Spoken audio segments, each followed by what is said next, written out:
Bonjour à tous et bienvenue dans cette première vidéo de ma nouvelle série où on va parler des tomes de la série Invincible.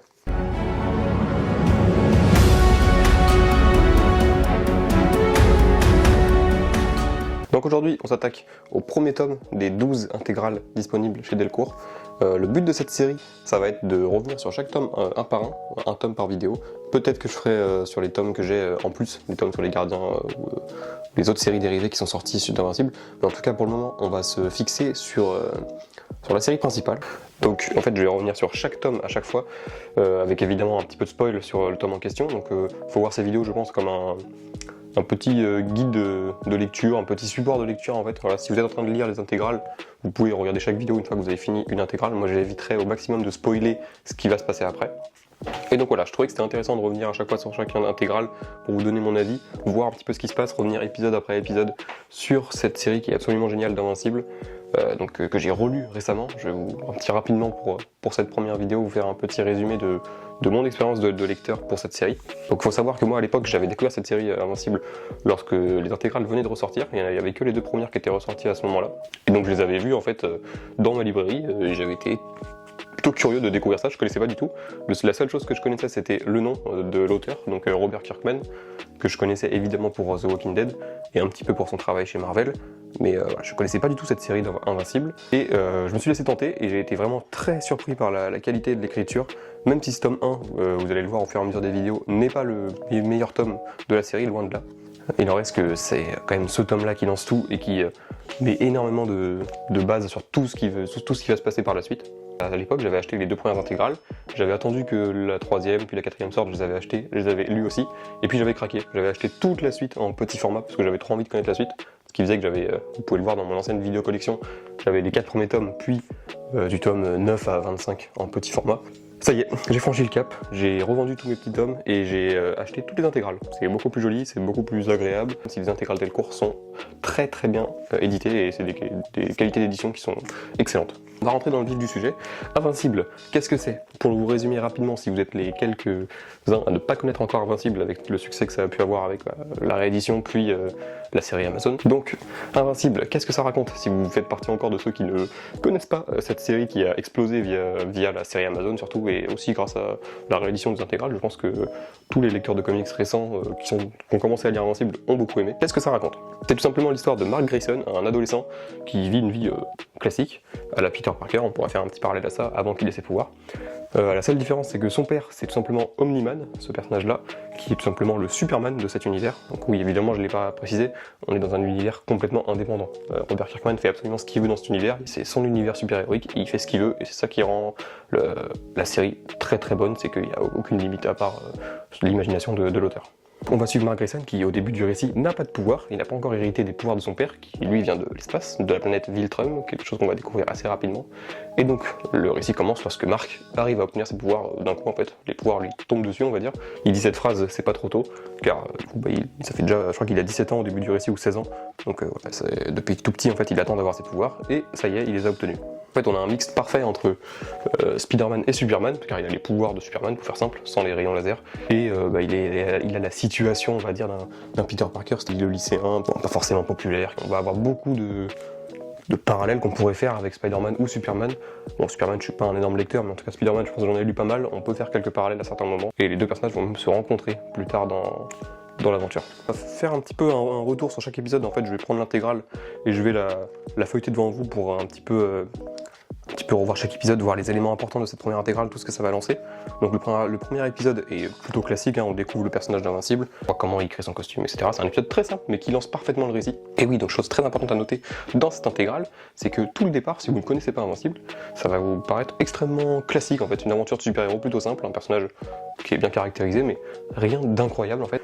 Et il va y avoir un élément déclencheur qui va vraiment lancer le récit et on va se dire ah ok, là on lit quelque chose de différent. Donc rapidement dès l'épisode 2 on va avoir le père de Mark, donc Nolan ou Omni-Man lorsqu'il est en costume. On va revenir sur un flashback lorsque Nolan expliquait au jeune Mark pourquoi en fait son père était un peu différent, pourquoi son père pouvait voler, etc. Et il lui expliquait le but de sa mission sur Terre, donc, qui vient de l'Empire de Viltrum et qui est là pour protéger en quelque sorte la Terre. Chose voilà, qu'on verra qui va évoluer au fur et à mesure du récit. Dans cet épisode 2, on va également faire la découverte des personnages de la team Teen, pardon, je crois que c'est comme ça qu'il l'appelle. Cette équipe de jeunes super-héros qui du coup est composée de plusieurs personnages très importants par la suite. On va avoir notamment Robo, on peut se l'imaginer un robot, qui est très intelligent, une sorte de Iron Man un petit peu. Un autre personnage secondaire très important par la suite, on aura Atom Eve, donc une jeune lycéenne également qui est dans le lycée de Mark, a un pouvoir extrêmement puissant tout simplement, car elle peut manipuler tous les atomes et faire un petit peu ce qu'elle veut avec. Donc voilà, c'est un pouvoir qui paraît simple mais qui est extrêmement fort. Et en personnage un peu plus secondaire, on va avoir Duplicate et Rexploid, qui sont du coup deux personnages qui font partie également de l'équipe, qui sont un peu plus secondaires, même si on verra qu'ils auront leur importance au départ de cette intégrale. Atom Eve et Rexploid sont en couple, donc voilà, c'est une petite graine qui est plantée ici. Voilà, on sait que les deux personnages sont en couple. On découvre évidemment aussi la mère de Mark, donc Debbie, qui est du coup la femme de Omni-Man. Elle sera très importante au fur et à mesure du récit. C'est un personnage vraiment touchant qu'on peut vraiment comprendre, car c'est un personnage humain qui n'a absolument pas de pouvoir et qui vit avec un mari qui a des pouvoirs et un fils maintenant qui a des pouvoirs. Donc on a aussi ce changement là où elle était avec son fils, les deux n'avaient pas de pouvoir et d'un coup elle se retrouve un petit peu toute seule. Donc c'est un personnage qui mine de rien est très important et très sympa à suivre et qui va avoir une évolution plutôt intéressante. Dans l'épisode 3, on a aussi la race extraterrestre des Flaxiens, donc ces extraterrestres tout verts qui vont apparaître, donc c'est des extraterrestres qui viennent d'une dimension un petit peu parallèle, tout simplement veulent conquérir la Terre, et qu'on va avoir à plusieurs reprises dans la série en fait, qui vont à chaque fois essayer de revenir. Très souvent ils vont se faire un petit peu rembarrer, donc là dans ce tome là c'est Omni-Man qui du coup se fait attaquer par cette race et qui finit par aller dans leur dimension. On va découvrir que le temps ne s'écoule pas aussi vite dans leur dimension, ce qui fait que lui il peut partir pendant 10 ans et dans la réalité il s'est écoulé que quelques jours. Ce qui va permettre en fait à Mark de se retrouver un petit peu tout seul du coup pendant quelques temps, voir ce qui va se passer à ce moment-là, donc comment il va gérer ses responsabilités sans avoir l'aide de son père sur certaines choses. On va avoir tout un petit arc sur ce personnage-là, donc qui est un des premiers vilains de Mark, un des profs du lycée qui en fait fabrique des bombes et qui est pas très sympathique. Enfin, voilà, ce personnage-là qui finalement meurt assez vite. On arrive ensuite avec un nouvel épisode où on découvre un personnage qui sera lui aussi également très important par la suite. C'est tout simplement Allen l'alien, donc ce cyclope qui vient de l'espace. Dans cet épisode, Nolan demande à Mark d'aller l'affronter. C'est un alien qui vient de temps en temps et qu'il faut lui péter la gueule pour qu'il reparte chez lui. Sauf que Mark va prendre la décision de parler avec lui et on va se rendre compte qu'au final il est pas si méchant que ça. Il est juste là pour tester la Terre, voir si voir si les planètes en général sont assez puissantes pour se défendre eux-mêmes. En fait, il fait partie d'une coalition des planètes qui est là pour protéger l'univers. À ce moment-là, on ne sait pas encore la protéger de quoi, mais on le découvrira par la suite, que ça a un petit lien avec notre personnage principal. Et lors de leur discussion, Mark va lui expliquer qu'il n'est pas sur la bonne planète. Depuis tout ce temps, en fait, Allen pensait qu'il était sur la planète Tar, alors que finalement c'est la planète Terre, c'est une petite différence. Et coup de théâtre ensuite, on a dans l'épisode suivant une grosse révélation. On découvre que Rexploid, donc le petit ami de Atom Eve à ce moment-là, trompe tout simplement Atom Eve avec Duplicate, qui a le pouvoir de se dupliquer. On peut imaginer un petit peu ce qu'elle peut faire avec Rexploid à ce moment-là. Donc du coup, Atom Eve tombe un petit peu sous le choc, un élément qui sera mine de rien important pour la suite du développement. Mais également, j'en ai pas parlé, il y a aussi les personnages des Gardiens du Globe qui sont présents dans l'univers d'Invincible. C'est tout simplement les Avengers ou la Justice League, ça se rapproche plus de la Justice League je trouve. Et donc Omni-Man n'en fait pas partie, mais il est quand même assez proche, on va dire, il leur file un coup de main lorsque ça dégénère. Et donc on va avoir l'élément déclencheur de ce récit, c'est-à-dire que tous les gardiens en fait vont être appelés comme s'il y avait une alerte. Et lorsqu'ils arrivent tous dans leur QG, ils se rendent compte qu'aucun d'eux n'a lancé l'alerte. Et c'est tout simplement Omni-Man qui les a tous ramenés ici et qui va en une page tous les tuer. Donc c'est là où on a un gros choc, on se dit qu'est-ce qui vient de se passer, pourquoi qu'est-ce qui se passe. C'est le premier choc de cette intégrale. Et d'ailleurs c'est quelque chose qui a été montré dans la série Amazon, donc c'est pas mon but de vous spoiler, juste de vous donner mon avis. J'ai pas vu toutes les saisons, mais je sais que ce combat-là d'Omni-Man contre les gardiens, il est peut-être un peu plus sympa dans la série, vu qu'en fait Omni-Man dans la BD il les tue en 10 secondes, en fait on dirait qu'il ne met aucun effort car il n'est pas du tout blessé ni rien. Dans la série il se fait presque tuer, c'est un combat beaucoup plus équilibré. Je trouve que c'est plutôt intéressant de l'amener comme ça. À la suite évidemment on va avoir l'enterrement des gardiens. À ce moment-là aucun soupçon sur Omni-Man, seul le lecteur sait en fait que c'est lui qui les a tués. Petit détail important, on a des personnages qu'on peut connaître, ainsi que vous connaissez peut-être, notamment Savage Dragon qui se trouve à l'enterrement des Gardiens du Globe. C'est un petit clin d'œil qui est plutôt sympa, car Savage Dragon fait partie de cet univers. On le voit quasiment pas dans les comics, mais il fait partie. Autre personnage important qu'on va suivre dans pas mal d'intégrales, c'est les frères Moller, deux clones, deux sortes de Hulk un petit peu génie du clonage, génie en général, tellement des génies qu'ils ne savent pas lequel des deux est le clone de l'autre. C'est un petit running gag qu'on va avoir au fur et à mesure, qu'on découvre dans cette intégrale et qui auront leur importance par la suite. En personnage important des Gardiens du Globe qu'on va revoir par la suite, il y a un personnage qui est ce personnage-là, le personnage de l'Immortel. Son nom l'indique, c'est un personnage immortel, c'est une sorte un petit peu de Wolverine. C'est qu'on sait qu'il a vécu des centaines d'années et on ne sait pas tout de ce personnage-là.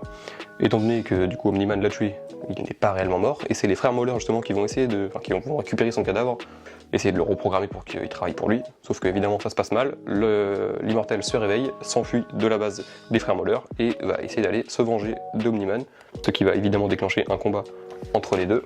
Combat qui va se finir par une nouvelle fois la mort de l'Immortel, sauf que cette fois Mark a vu la scène et donc on s'ensuit une explication entre les deux personnages qui va être plutôt intéressante. On va avoir cette planche qui du coup fait référence à la planche du numéro 2 où on a exactement le même plan d'Omni-Man qui racontait à Mark jeune son histoire. Là on va avoir une histoire un petit peu plus modifiée avec les vraies origines des Viltrumites, vraiment leur vrai objectif qui est en fait pas de protéger la Terre mais plutôt de conquérir les planètes sur lesquelles ils vont. Donc il va y avoir des mots plutôt forts qui vont être exprimés à ce moment-là, où Omni-Man va simplement dire à son fils de le rejoindre, de l'aider à conquérir la Terre, en disant même que sa mère, au final, il a vécu avec elle que quelques années à son échelle et que c'est comme un animal de compagnie, chose que Mark ne va pas vraiment apprécier, comme vous pouvez comprendre, car lui il a été éduqué en humain, il n'a pas du tout cette vision-là. Et donc le chapitre se finit avec Mark qui s'apprête à frapper son père, et du coup le chapitre suivant, ça commence comme ça. On se rend vite compte dans cet épisode-là, et du coup l'épisode 12 d'Invincible, que le combat n'est pas vraiment équilibré. Mark se fait vraiment défoncer, un coup à chaque fois entre les deux personnages, ça détruit des centaines de bâtiments, des centaines d'innocents du coup. Des discussions vraiment intéressantes que je vous laisserai découvrir si vous lisez cette intégrale entre les deux personnages, où on se rend compte vraiment que le personnage qu'on voyait comme le Superman de l'univers n'est pas si cool que ça. Et on va avoir cette phrase extrêmement importante et extrêmement bien écrite, où Mark est par terre à l'agonie, et donc Nolan, son père, lui dit « Qu'est-ce qui te restera dans 5 siècles ?» Et il lui répond « Toi, papa, je t'aurai toi ». Et à ce moment-là, où on croit que Nolan va tuer son fils, il finit par quitter la Terre, et on voit même une petite larme sur le visage d'Omni-Man. Voilà pourquoi, on verra ça par la suite. Et au final, on a un dernier chapitre qui conclut très bien cette intégrale en fait. On aurait pu se finir sur le chapitre d'avant où on aurait eu un gros cliffhanger, mais non, on découvre rapidement dans cette intégrale le personnage de Cecil Stegman, je crois que c'est comme ça qu'il s'appelle, qui est au final le boss du... Alors, je sais pas comment ils appellent ça, c'est le centre de défense globale, en gros c'est le Pentagone, qui en fait dirige un petit peu les super-héros dans l'ombre. C'était lui qui disait à Omni-Man où aller lorsqu'il y avait un danger, et il essaye du coup rapidement de recruter Mark. Il tease en tout cas tout ce qui va se passer par la suite, les répercussions que les actes d'Omni-Man ont eu sur tous les personnages, donc sur sa mère, sur lui, sur les autres super-héros. Donc voilà, ça, on termine l'intégrale de façon plutôt triste, et on a le personnage du coup de Allen qui revient pour voir Mark, et pour lui l'informer tout simplement que si la planète Terre n'était pas sous la protection de la coalition des planètes, c'est tout simplement car il y avait un Viltrumite dedans, car la coalition a pour but de protéger l'univers des Viltrumites, mais pour l'instant ils n'ont pas les moyens de se défendre contre eux. Et donc Mark lui dit que c'est un petit peu trop tard, qu'il est déjà au courant de tout ce qui s'est passé, et que pour l'instant il ne sait pas ce qu'il va faire, à part juste retourner au lycée. Voilà. C'est comme ça que l'intégrale se termine. Rapidement, côté bonus, on a quand même une bonne quantité de bonus, vous voyez. Tout ce qui est en rouge là, c'est que des bonus. Il y a des planches, il y a des commentaires à chaque fois de Robert Kirkman et des dessinateurs. Car oui, je ne vous ai pas parlé des dessinateurs, mais vous avez vu tout le long de cette vidéo un petit peu les dessins de cette intégrale. On a 2 artistes qui travaillent notamment là-dessus. Cory Walker qui fait les premiers épisodes, puis après Ryan Otley qui prend la suite. Cory Walker, c'est plutôt pas très beau, on va pas se mentir. Il reviendra par la suite faire quelques épisodes. Ça sera un peu mieux, mais voilà, il n'arrivera jamais au niveau de Ryan Otley. Ryan Otley qui du coup commence là-dedans, et au départ, bon, c'est mieux que Cory Walker, mais c'est quand même pas top. Vous verrez l'évolution que va avoir ce dessinateur, c'est tout simplement incroyable. On a des planches sur la fin et le milieu des intégrales où c'est juste magnifique. Donc voilà, cette vidéo s'achève. J'espère que ça vous aura plu, que ça vous aura donné envie de découvrir cette série, ou tout simplement de la relire. Et moi je vous dis à très bientôt pour la review de l'intégrale numéro 2.